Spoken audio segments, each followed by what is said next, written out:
시청자 여러분 안녕하십니까. 지금부터 저녁에 안보정론을 시작하겠습니다.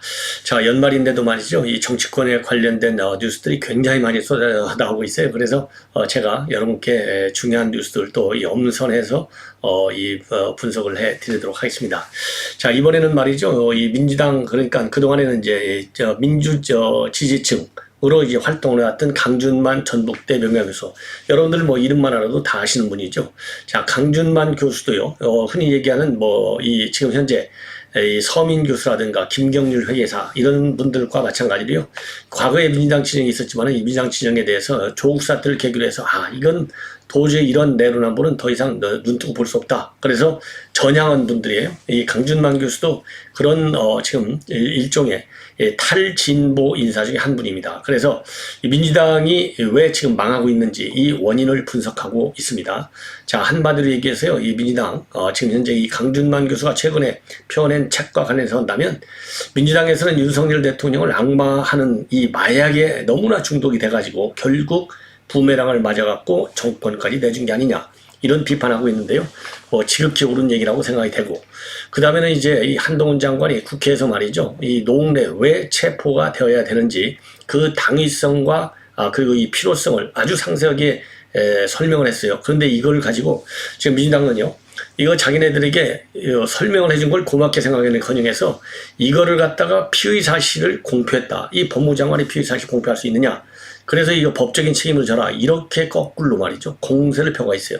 여기에 대해서 이 한동훈 장관이 오늘 출근길에 인터뷰를 통해서요, 이거 좀 더 자세하게 해야 됐어야 했는데 오히려 내가 설명을 부족한 게 아니냐, 왜 피의 사실 공표라고 하느냐, 차라리 허위 사실 공표라고 해라, 차라리 그게 마땅한 거 아니냐, 제대로 일격을 가하고 있습니다. 이 내용도 말씀을 드리겠고, 그 다음에 또 중요한 것은요, 지금 이제 이 박범계는요, 그냥 국회의원이 아니었고 법무장관도 했고요, 과거에 판사까지 한 사람이에요.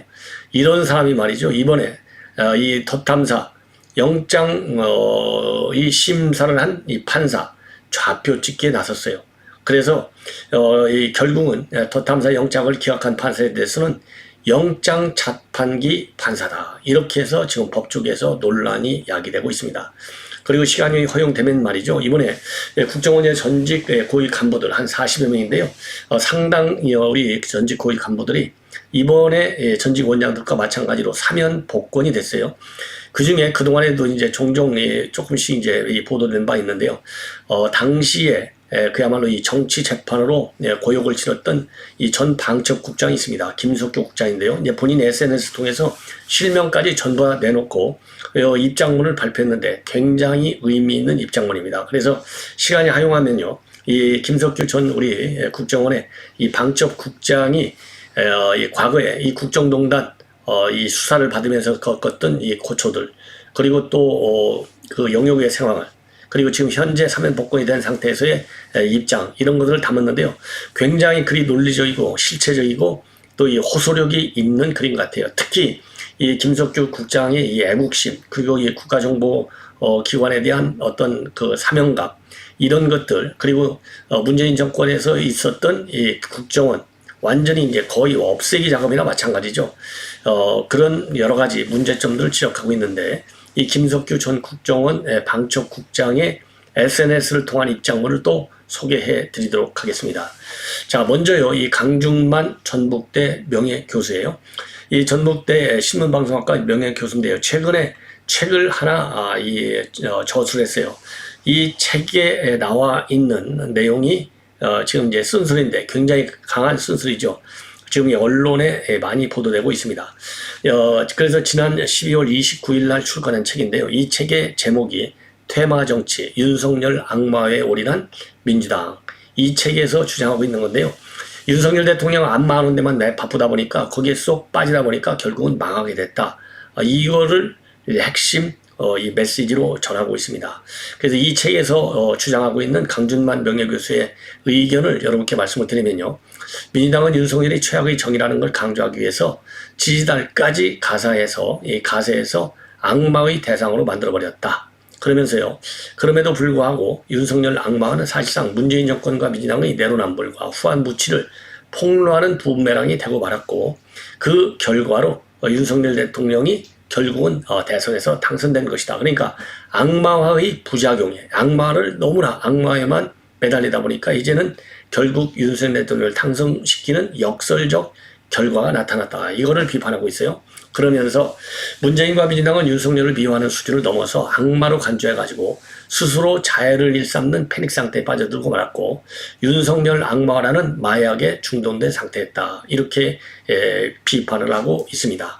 그리고요, 민주당이 윤 대통령의 능력 그리고 도덕성은 극단적으로 과소평가하고 권력욕과 사악함은 극단적으로 과대평가하는 우를 범했다고 지적하고 있습니다. 그러면서 민주당은 말이죠, 이성을 상실할 정도로 무리하게 윤석열 때리기에 올인했고 그 결과 윤석열을 키워주고 정권을 넘겨준 오만과 어리석음에 대해서 저절히 성찰하라 이렇게 직격을 하고 있어요. 자, 그리고 말이죠, 민주당 지기엔 이해찬 얘기잖아요. 20년, 50년, 100년 집권론. 이 100년 집권론은 결국은 2019년도 8월 27일 이게 무슨 날이냐? 조국 압수수색하는 날이에요. 조국 압수수색으로 인해서 일거에 뒤집어졌다 이렇게 지적을 하고 있습니다. 그러면서요, 많은 유권자가 염증을 내서 이 민주당의 내로남불은 결국은 신뢰의 문제임을 직시하면 이제는 직시하는 것이 필요하다. 쉽게 얘기해서요, 조국 사태 때문에 민주당 인사들의 내로남불이 결국은 유권자들의 신뢰를 깎아 먹었다. 이런 거를 직격하는 얘기예요. 자, 그런데 말이죠. 지금 이제 강준만 교수의 이러한 뭐라 그럴까요? 이 비판. 민주당이 알아먹을 능력이나 되는지. 그리고 알으려고 이해를 할 수 있는 그런 지금 준비는 갖춰져 있는지. 저는 절대 그러한 민주당이 아니다. 특히 이재명이가 있는 한은 절대로 이 강준만 교수의 이 쓴소리, 옳은 소리를요, 정말 뭐라 그럴까요? 부끄럽게 듣고 시정에 옮겨야 되는데 그보다는 야, 이거 강준만 교수도 배려 먹어버렸네. 이 사람이 왜 이렇게 변절했을까? 이런 식의 비판을 지금 할 것으로 저는 미루어 짐작합니다. 자, 그리고 참고적으로 말이죠. 이 강준만 교수는 이미 모두에서 말씀을 드린 대로 사실상의 진보 진영의 지식인으로서 이렇게 손꼽아 왔었어요. 자, 그런데 문재인 정권의 워낙 국정을 실패의 국정으로 계속 끌고 나가고 이념 국정, 그 다음에 국민 갈라치기 국정 이런 걸 하다 보니까 이제는 이 전향한 분이에요. 그래서 지난 대선을 앞둔 기고문에서 뭐라고 주장했냐면 문 대통령이 취임사에서 분열과 갈등의 정치를 바꾸겠다. 이렇게 얘기를 했지만은 지켜진 게 거의 없다. 예, 그러면서 말이죠. 취임사를 다시 읽어보면 한편의 개그 원고를 방불케 한다. 이 정도가 되면요, 문재인 대통령 부끄러운 줄 알아야 될 거 아니에요. 그리고 문재인 대통령을 지지한 지지층들, 집도끼들, 친문들도 반성해야 될 것 아니겠습니까? 친문 세력의 반성이 없이는 강준만 교수의 이 날카로운 비판에 이 머리 숙여 이 사과하고 반성하고 이러기는커녕 오히려 강준만 교수를 때리는데 좌표 찍는데 저 열중할 친문 문바고 그리고 개딸들이 아니겠느냐 이렇게 생각이 듭니다. 자, 이번에는요, 이 한동훈 장관이 이제 이 노웅래 왜 체포돼야 되는지 아주 소상하게 이 범죄 관계를 굉장히 자세하게 소명을 했어요.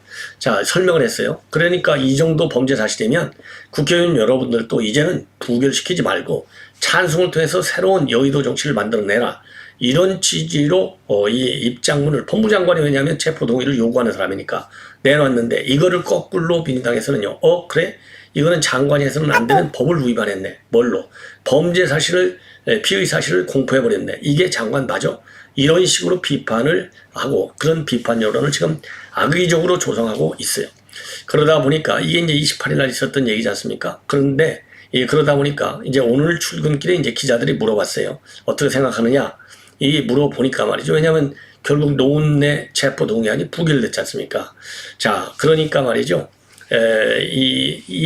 기자들의 질문에 대해서 증거 없이 어떻게 체포 동의 여부를 판단하냐? 그러면서 민주당이 체포 동의안을 부결시킨 걸 보면은 오히려 내 설명이 부족했던 것 같아.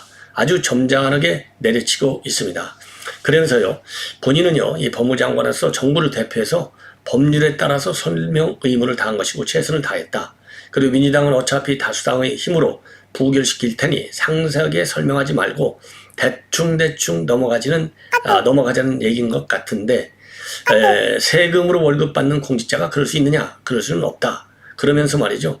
민주당이 압도적으로 부결시킨 걸 보면 오히려 제 설명이 과했던 게 아니라 부족했던 것 아니냐 이렇게 생각이 든다고 밝혔습니다. 자, 그러면서요. 그러면서 민주당하고 노의원은요, 돈 받은 사실이 전혀 없다고 말하는데, 그렇다면 피의 사실 공표라고 주장하지 말고 차라리 허위 사실 공표라고 주장해야 하라. 그런데 피의 사실 공표라고만 주장하고 있는 거, 이거는 문제가 아니냐 이렇게 비판을 하고 있습니다. 그리고요, 이재명이가 뭐라고 그랬어요?